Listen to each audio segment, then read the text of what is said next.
เดี๋ยวผมเลือกตัวใหญ่แล้วกันอยากเลือกโอเคคุณพี่เชิญเลยคุณพี่ตัวใหญ่Quite a few, eh? I know, blue one's nice too.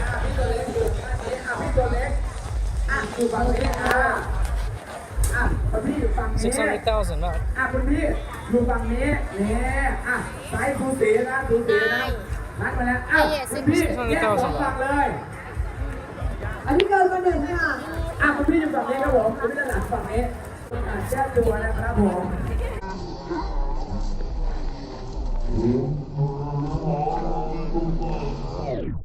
ได้หนาวต่อดีนะคะ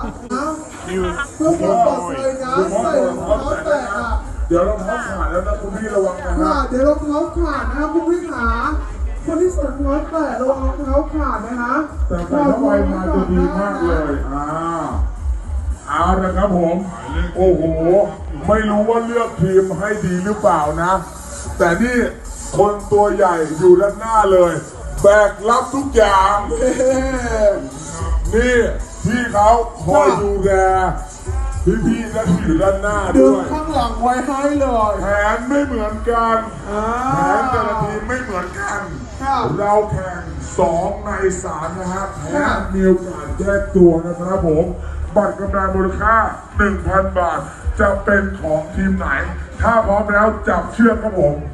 จับเชือกเลยค่ะพร้อมไหมครับถ้าพร้อมแล้วนับ1 2 3เริ่ม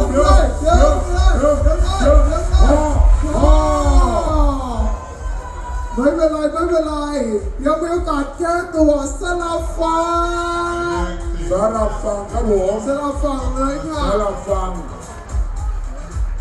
เลยแผนทีมเมื่อสักครู่นี้ดีมากๆเลยค่ะยังไงคะคุณพี่ผู้ชายคนนี้แบกรับไว้คนเดียวหมดเลยดึงไว้หมดเลยกระตุกทีถอยหลังหมดเลยโอเคแข่งรอบนี้ชนะรับเงินรับผัดกำลังแข่งรอบนี้ชนะเพื่อตีเสมอชนะเพื่อตีเสมอ2 ใน 3นะคะวางแผนกันดีเดี๋ยวคุณพี่จับหลังเส้นตรงนี้ดีกว่าจะได้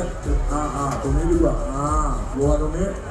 คุณพี่ถอยหลังสักนิดนึงแล้วกันหลังเส้นขาวแรงดึงจะได้มีช่วงเว้นช่วงมาหน่อยพร้อมไหมครับในรอบที่2ทีมฝั่งนี้ชนะเพื่อตีเสมอส่วนทีมฝั่งนี้ชนะเพื่อรับรางวัลถ้าพร้อมแล้วนับ1 2 3เริ่ม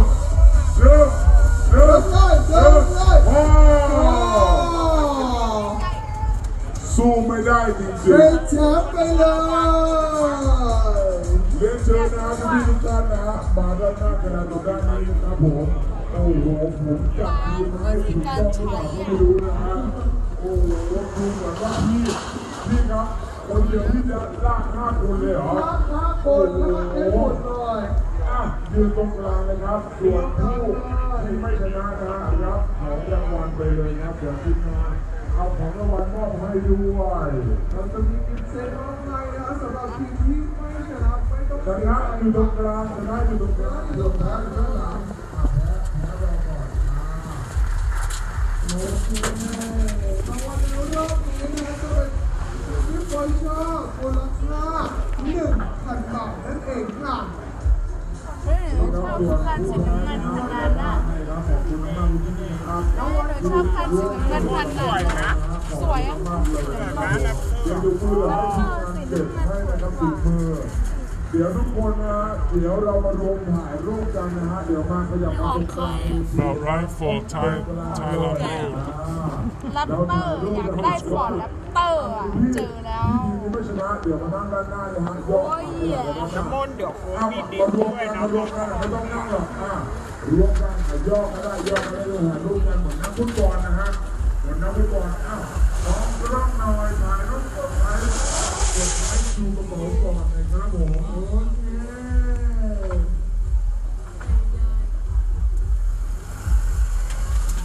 ยินดีด้วยครับขอบคุณพี่ทุกท่านขอบคุณอย่างมาก รับไปเลยครับบัตรกำนันนะครับคนละ1 บาท